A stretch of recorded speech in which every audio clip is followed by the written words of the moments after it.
Hello friends, இன்றைக்கி நம்ம தக்குவா படம் பார்த்துருக்கோம்.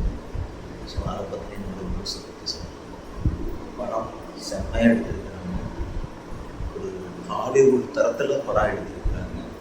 ஸோ கம்பேர் பண்ணணும்னா ஒரு அவதார், ஒரு பிரேவ் ஹார்ட், ஒரு ட்ராய், ஒரு கிளாடியேட்டர், இந்த மாதிரி பட வரிசையில் தமிழ் படத்தில் தமிழ் சினிமாவில் ஒரு சிறந்த படமாக இது எடுத்திருக்கிறாங்க.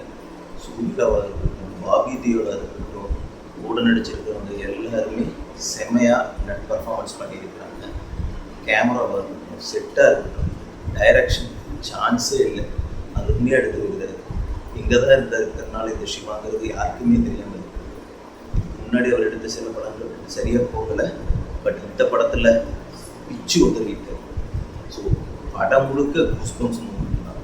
எந்த சீன் கை தட்டுறது, எந்த சீன் கை தட்டாமல் இருக்கிற மாதிரியே இல்லை. எல்லா சீனுமே கிளாப்ஸ் தான். தேட்டரை ஆஹா ஒவ்வொன்று கத்தி கலைவரம் பண்ணிட்டாங்க. அவ்வளோ அருமையாக இருக்குது ஒவ்வொரு சீன்ஸும். இதில் சூர்யாவை பற்றி சொல்லியாகணும். செமையாக நடிச்சிருக்கிறாரு இந்த படத்தில். உண்மையிலேயே ஹேட்ஸ் ஆஃப் சூர்யா. அதுக்கும் இந்த மாதிரி ஒரு சூப்பரான கதையை தேர்வு செஞ்சு நடிச்சதுக்கு உண்மையிலேயே பாராட்டு. அதுக்கப்புறம் திஷா பட்டாணி, இந்த மாதிரி ஒரு ஹீரோயினோட இதுவரைக்கும் தமிழ் சினிமா பார்த்ததே கிடையாது. அவ்வளோ அற்புதமான ஒரு கேரக்டர் கொடுத்துருக்குறாங்க. ஃபஸ்ட் ஹாஃப்னு சொல்ல முடியாது. ஃபஸ்ட் ஹாஃப் அருமையாக வந்துட்டு சூப்பராக பண்ணிட்டு போனாங்க. இங்கடா அதுக்கப்புறம் அழகானவங்க நம்மளை எல்லாத்தையும் தேட வைக்கிற அளவுக்கு ஒரு பர்ஃபார்மன்ஸை கொடுத்துட்டு போயிருக்காங்க. காமெடினா வந்துட்டு சரியும் யோகி பாபு வந்துருக்காங்க. யோகி பாபு ஆஸ் யூஷுவல் ஓரளவுக்கு நல்லாவே பண்ணியிருக்கிறாரு. ஸோ இந்த படத்தை கண்டிப்பாக எல்லோரும் தியேட்டரில் போய் பாருங்கள்.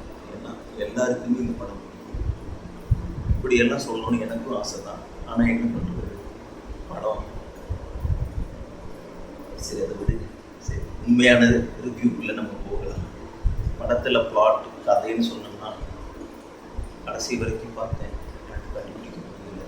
நீங்கள் வேணால் படம் பார்த்துட்டு கதைன்னு ஏதாவது இருந்ததுன்னா என்கிட்ட சொல்லுங்கள், நான் புரிஞ்சுக்கிறேன். மற்றபடி பார்த்தீங்கன்னா படத்தில் சூர்யா இருக்கார், சூர்யா மட்டும் இருக்கிறார்.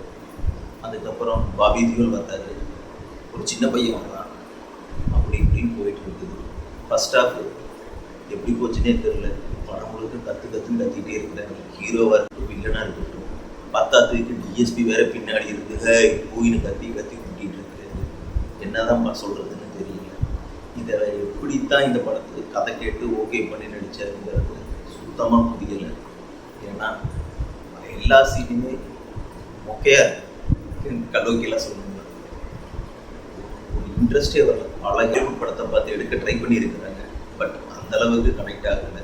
என்ன சொல்ல வர்றாங்கன்னு புரிய மாட்டேங்குது. படத்தில் ப்ளஸ் பாயிண்ட்னு சொல்லணும்னா 3D நல்லாவே பண்ணியிருக்காங்க. தமிழ் படத்தில் உண்மையிலேயே நல்ல ஒரு 3D எஃபெக்ட் நல்லா இருந்துச்சு நிறைய இடங்கள்ல, படம் முழுக்குன்னே சொல்லலாம். அதுக்கப்புறம் பார்த்தீங்கன்னா செட்டிங்ஸ் உண்மையிலேயே சூப்பராக இருந்துச்சு. சிலரெல்லாம் லைவ் லொக்கேஷன்ஸ்லேயே எடுத்துருக்குறாங்கன்னு நினைக்கிறேன், பட் செட்டிங்காக லைவாங்கிறது தெரியல. பட் உண்மையிலேயே நல்லா எடுத்துருக்குறாங்க. அது போக வேறு எதுவும் படத்தில் சொல்கிற மாதிரி எதுவுமே கிடையாது எனக்கு தெரிஞ்சு. இந்த படத்தை நீங்கள் தேட்டரில் போய் பார்க்கணுங்கிறதெல்லாம் கிடையாது, ஏன் ஓடிடியில் போய் பார்க்கணுங்கிறது கிடையாது. இது அந்தளவுக்கு தான் இருக்குது. படத்துக்கு கொடுத்த பிட்டப்பெல்லாம் பார்த்தா இது எங்கேயோ பெரிய லெவலில் ரீச் ஆகுதுன்னு சொன்னாங்க. அப்பவும் என் ஃப்ரெண்டு ஒருத்தன் சொன்னான், இது பண்ணுறதுல இதெல்லாம் பார்த்தா எனக்கு அஞ்சானோட சாயல் வருதுன்னு. அட்லீஸ்ட் அஞ்சான் சாயல் வந்தாவது கொஞ்சம் பெட்டராக இருந்திருக்கு. இது அதுக்கு மேலே இருந்தது. பாருங்க. ஸோ அவ்வளோதான். இந்த படத்தை பற்றி வேறு எதுவும் சொல்கிறதுக்கு இல்லை. காது வெளிச்சது மிச்சம். நேராக படம் பார்த்துட்டு வந்துட்டு பேசிகிட்டு இருக்கிறேன். முடியலை உண்மையாக சொல்ல போகணும்னா. Okay, nice. அவ்வளோதான், நம்மளை முடிச்சு விட்டீங்க போங்க.